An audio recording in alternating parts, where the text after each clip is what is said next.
स्वामी जी महाराज के चरणों में कोट कोट प्रणाम।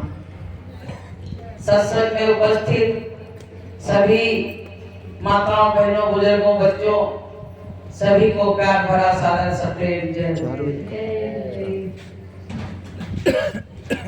सतगुरु जिनका नाम है, घट के भीतर धाम, ऐसे दीन दयाल को कोटन कोटि प्रणाम। सतगुरु के दरबार में जइयो बारंबार,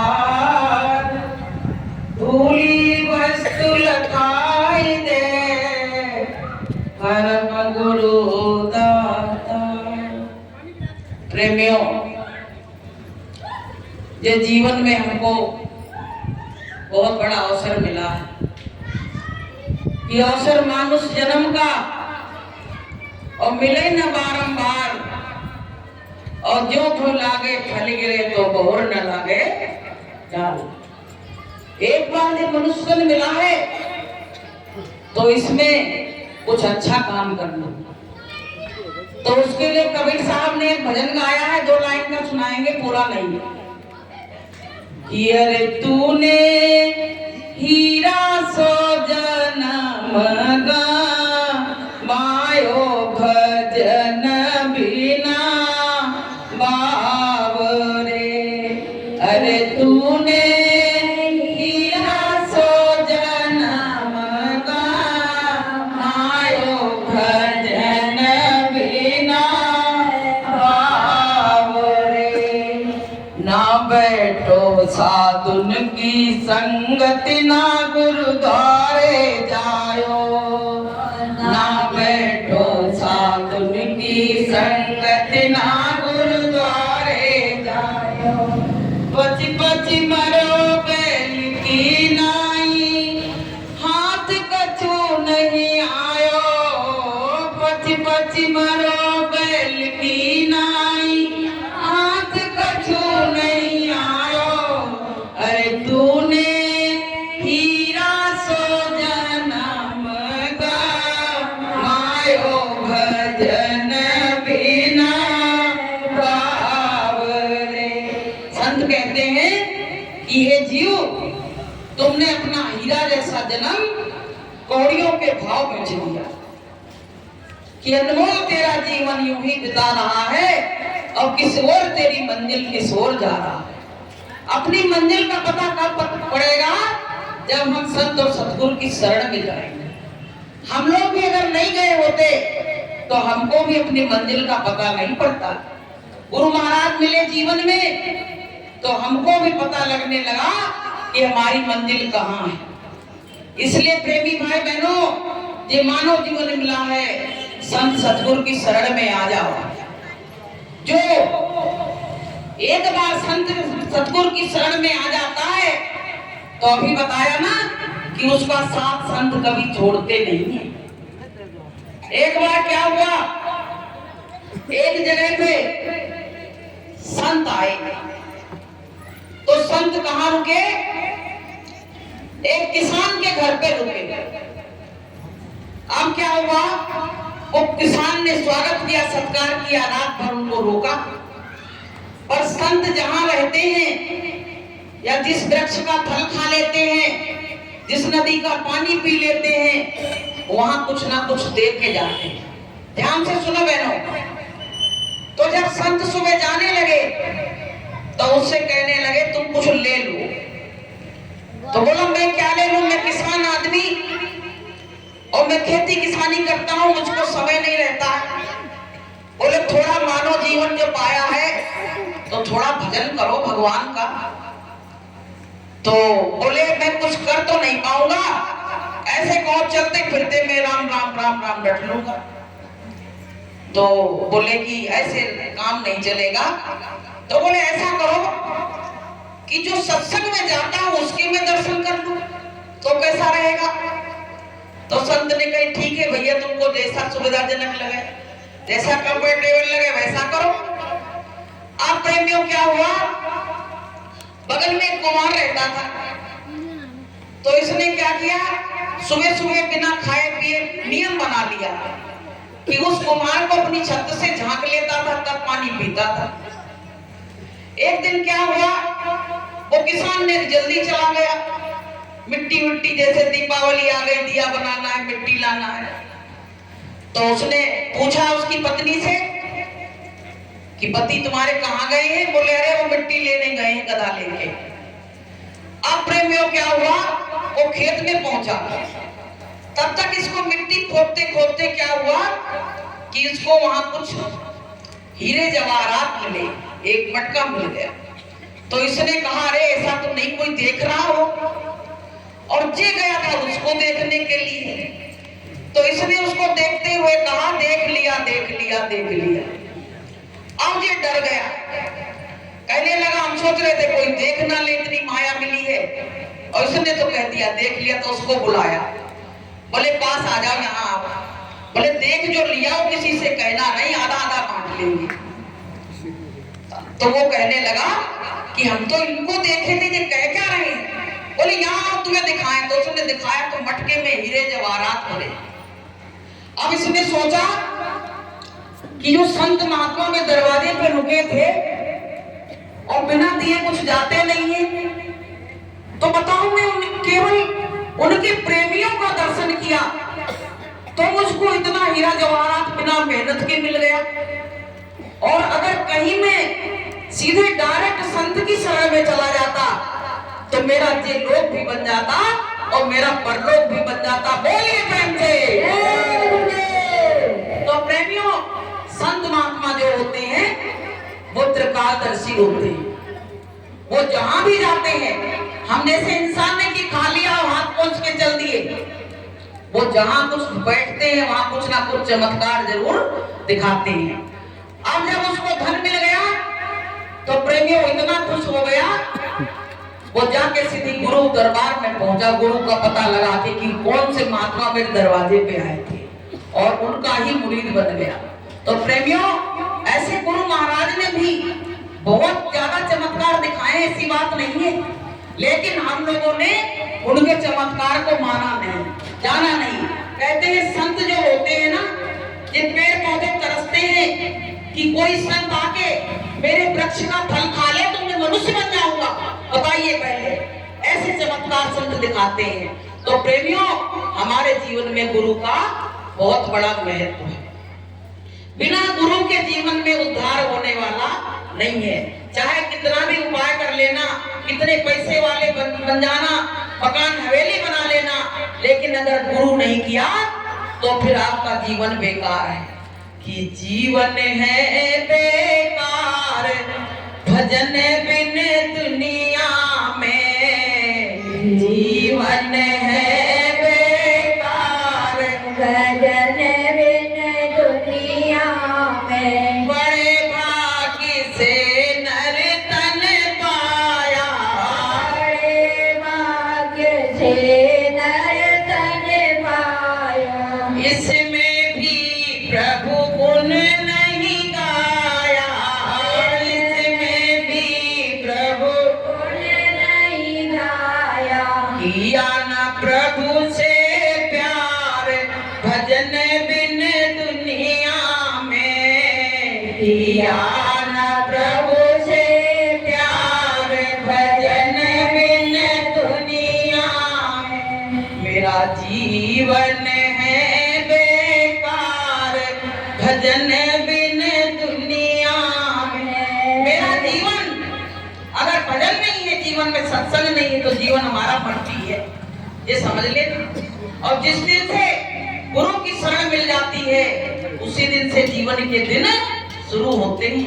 अभी पता है, इसमें बहुत बड़े लोग बैठे हैं, फिर भी वो हमसे छोटे हैं। कैसे छोटे हैं? क्योंकि उन्होंने गुरुदक्षिणा नहीं ली है और हमने पहले ले ली है। वो बड़े होते भी हुए भी वो हम लोगों से छोटे हैं। तो प्रेमी भाई बहनों, ये किराए का मकान थोड़े दिन के लिए मिला है, थोड़े दिन के लिए ये मकान मिला है, और थोड़े दिन के बाद ये धराशायी हो जाएगा। इस काया को हम क्या कहते हैं कि मेरा शरीर, मेरी माया कहते रहते हैं दिन और रात, लेकिन पता है जब प्राण पखेरु इस पिंजरे से उड़ते हैं तो ये काया किस तरह से पड़ी रह जाती है। तो उसने कबीर साहब ने कहा है कि तज दिए प्राण काया कैसे रोई रे, तज दिए प्राण काया कैसे रोई रे, तज दिए प्राण।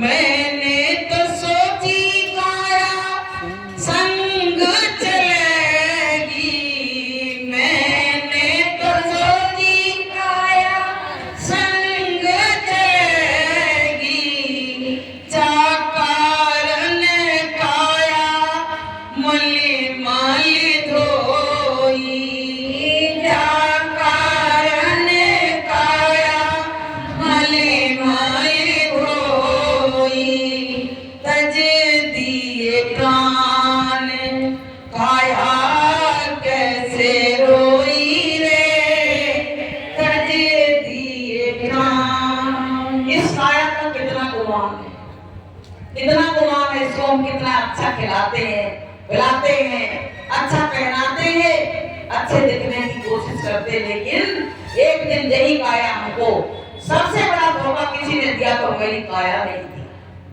थोड़ी उम्र बढ़ने लगी, अब उसमें घुटनों में बीमारी, कमर में बीमारी, माताएं बहनें बैठने में परेशान, हर तरह के रोग लग गए। तो पता है इनको विश्वास होने लगा कि अब ये काया हमारी छूटने वाली है। अब ये बताओ, अब जब काया तो यहीं रह जाएगी और माया तो यहीं रह जाएगी, तो संग क्या जाएगा। इतने दिन 80 साल दुनिया में रहे, संग क्या लेके जाओगे। तो पता है संतों ने क्या कहा है, किसके तो आगे भजन ही है साथी, इसके तो आगे भजन ही है साथी, भजन के बिना तो अकेला रहेगा, भजन के बिना तो अकेला रहेगा, जीवन ये तो दिन का मेला रहेगा, कायम ये जग का झमेला रहेगा, जीवन ये दो दिन का मेला है। धीरे धीरे ये मेला समाप्ति की तरफ जा रहा बहनों की नहीं जा रहा। भाई हमारी वृद्धा अवस्था आ रही है तो ये मेला खत्म होने वाला है, खत्म होने वाला है। तो प्रेमियों, समय रहते जो अपना काम कर लेते हैं तो उनका काम बता गया कि बिना विचारे जो करे और सो पाछे पछताए और काम बिगाड़े आपनो जग में हो, और जग में हो फसा चित्त में चैन न पावे। जग में हंसी भी होती है, चित्त में चैन भी नहीं रहता। इसलिए प्रेमियों, हमको गुरु की शरण में आ जाओ, और जब हमारे ऊपर मुसीबत आएगी, परेशानी आएगी, तो हमारे घर वाले सब साथ छोड़ जाएंगे। कहते हैं मरते समय जो तुम्हारे शरीर में कीड़ा मकोड़ा हो जाते वो भी साथ छोड़ के और चल देते हैं। बर्फ की सिल्ली पे लाश को रख दिया जाए तो अगर शरीर में कीड़े पड़ गए हैं, सिर में जुए पड़ गए हैं, तो वो भी निकल निकल के चलने लगते हैं। कहते हैं अब हमारा इनका कोई साथ नहीं है। बताइए तो साथ हमारा कौन निभाएगा। कि छोड़कर संसार जब तू जाएगा, कोई न साथी तेरा साथ निभाएगा। इस पेट भरने की खातिर तू पाप कमाता निस दिन, इस पेट भरने की खातिर तू पाप कमाता निस दिन।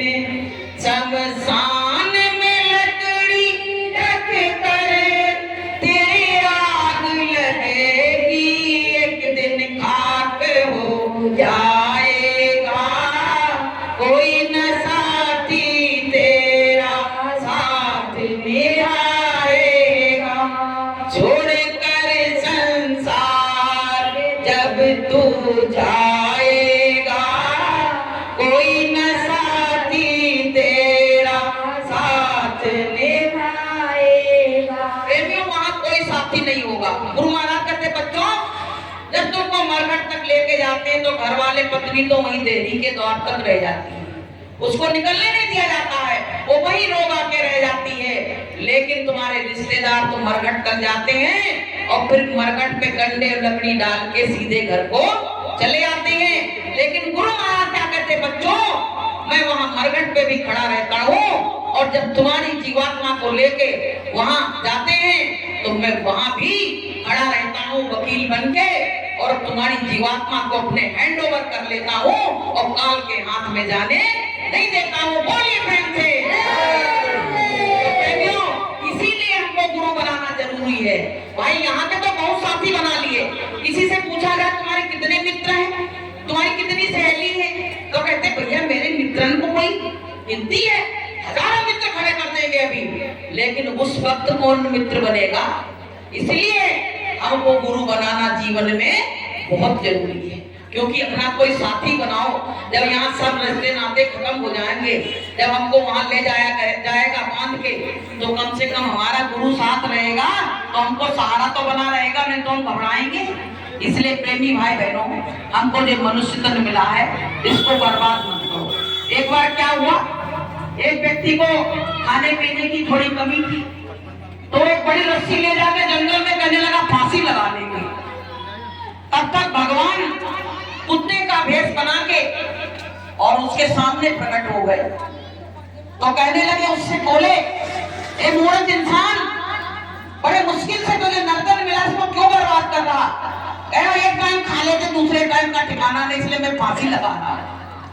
तो बताए भगवान ने क्या कहा, देखो मेरे पंजों में कितने कांटे गड़े हैं, मेरे शरीर में इतने कीड़े पड़े हैं, इतना घाव हो गया है कि मैं हाथ मेरे ऐसे नहीं है जो मैं अपनी पीठ तक ले जा पाऊं और उनको निकाल पाऊं, और पंजों में जो कांटे लगे इनको भी मैं नहीं निकाल पा रहा हूं, और तुम मनुष्य तो सब काम कर सकते हो।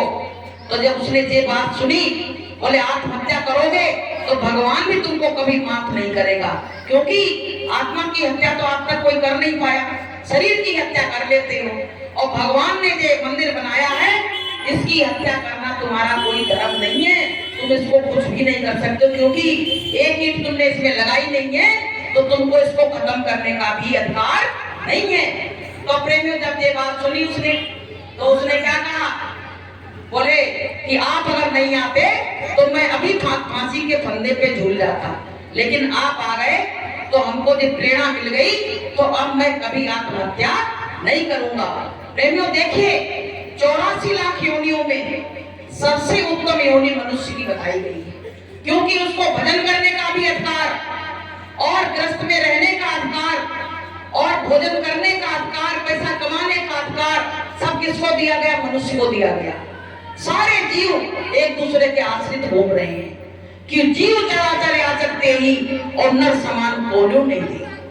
तो प्रेमियों, कहा गया है कि नर तन बारंबार मिलना खेल नहीं, नर तन बारंबार मिलना खेल नहीं, नाव पड़ी मझधार निकलना खेल नहीं, नाव पड़ी मझधार निकलना खेल नहीं। मझधार पे नाव पड़ी, आपको हम बताएं, अगर कभी कभी घबराहट होती है ना, तो लगता है क्या होगा गुरु महाराज, ऐसा ना हो कि ये जीवन ऐसे चला जाए और आपके दर्शन और दीदार भी ना हो और हम इसी तरह से पागल के पागल खड़े रह जाए। कभी कभी बड़ा घबराहट होती है प्रेमियों, कभी कभी शरीर की अवस्था गिरने लगती है, तब ऐसा लगता है कि गुरु महाराज एक बार दर्शन जरूर दे देना, तुम्हारे दर्शन की आस हमारे मन में लगी हुई है। प्रेमियों, जितनी प्यास लगेगी उतना ही पानी अच्छा लगेगा। गुरु दर्शन की जितनी आस लगेगी, जितना इंतजार करोगे, उतना ही जब गुरु मिलेंगे तो हमको तुमको अच्छा लगेगा। तो प्रेमियों, अपने गुरु के लिए जिसने रोया उसको ही गुरु मिला, जिसने रोया नहीं केवल गुरु किया, तो प्रेमियों उसको गुरु नहीं मिला, लेकिन जिसने गुरु के लिए रोया उसको ही गुरु मिला। मीरा रात रात रोई, रात रात अपने परमात्मा के लिए दुनिया के सुख वैभव को ठोकर मार दी और कहे बस हमको तो केवल परमात्मा चाहिए। तो प्रेमियों मिला कि नहीं मिला?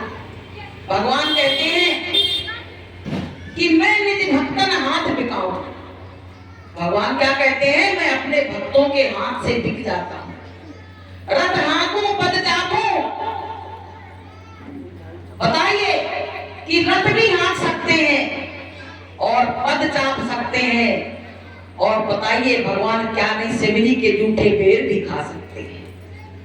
और भक्त कैसे तो मैं बिक जाऊं और मैं निज भक्तन हाथ बिकाऊं। परमात्मा यहाँ तक अपने भक्तों के हाथ बिकने के लिए तैयार है, लेकिन भक्त उसको खरीदने के लिए तैयार नहीं है। तो प्रेमियों, हम तो बड़े दुनिया की चकाचौंध में पागल हो रहे हैं। एक अपने गुरु की आस लेके उनके लिए रो, उनके लिए आंसू बहाओ। तो गुरु महाराज कहते हैं, बच्चों मैं तो तुमसे मिलना चाहता हूं, पर तुम खुद ही मुझको भुला बैठे हो, तुम खुद ही मुझसे मिलना नहीं चाहते। बताइए, एक पिता पुत्र से अलग हो जाए तो पुत्र भले नहीं घबराए, लेकिन पिता जरूर घबराएगा अपने बच्चे से मिलने के लिए। तो प्रेमियों, क्या हमारे गुरु महाराज हम लोगों से मिलने के लिए आतुर नहीं है? हमारे गुरु महाराज भी हमसे मिलने के लिए आतुर हैं, बहुत परेशान है। जब हम लोग कभी भजन अच्छा करते तो गुरु महाराज बहुत खुश हो जाते हैं। तो प्रेमियों, गुरु महाराज से यही कहो, मालिक हे गुरु महाराज, दुनिया की जो हम उसमें फंसे इसको छुड़ाओ और अपनी तरफ हम डोर को ऐसा खींचो कि हमको तुम्हारे सिवाय कोई और अच्छा ही ना लगे। जैसे मीरा ने कहा था कि मुझको परमात्मा के सिवाय दुनिया की कोई भी चीज अच्छी नहीं लगती है, ऐसे जिस दिन हम तुम ये बात कहने लगेंगे उसी दिन परमात्मा हमारे हृदय में प्रकट हो जाएगा। मीरा ने कहा था कि मोहे ना भावे संसार संभालना ना तेरी नगरी। मोहे ना भावे संसार संभालना ना तेरी नगरी। मेरी वृंदावन ससुराल संभालना ना तेरी नगरी। मेरी वृंदावन ससुराल संभालना ना तेरी नगरी। मीरा ने कहा मुझको संसार की कोई भी चीज अच्छी नहीं लगती है। अच्छा बहनों, एक बार बताओ, जब कोई चीज साथ जाएगी नहीं तो इसके लिए दिन रात चिंतन जो हम कर रहे हैं व्यर्थ है कि नहीं है? व्यर्थ है कि नहीं है? जब हम मरेंगे तो मेरे मुंह में इतना सा सोना डालने का नियम बनाया गया, वो भी देख के डालेंगे कि भैया कोई चीज खराब ना हो जाए। बताइए, हमने कहा मेरे पास 20 तोला सोना है, काहे का सोना रहा? अरे प्रेमियों, तुम अपने इस शरीर को ऐसा बनाओ इसमें कि सोई पावक सोई सुबक शरीरा और जो कर पाए भजे रघुवीरा। जो भगवान का इस शरीर में बैठ के भजन करता है वो सोने से भी बढ़ के हुआ।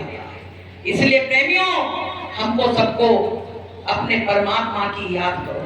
हम मोह के बंधन में बंधे हैं और अभी हमारी आंखें बंद हो जाए ना तो घर वाले हाल नाता तोड़ देंगे। उसके लिए कहा गया है कि किसी दिन देख लेना कि ऐसी नींद आएगी। किसी दिन देख लेना कि ऐसी नींद आएगी कि हम तो सोए हुए होंगे, ये दुनिया हमको जगाएगी कि हम तो सोए हुए होंगे, ये दुनिया हमको जगाएगी। किसी दिन देख लेना कि ऐसी नींद आएगी जब नींद ऐसी आ जाती तो लोग बाग आते कहते अरे बोलो हमसे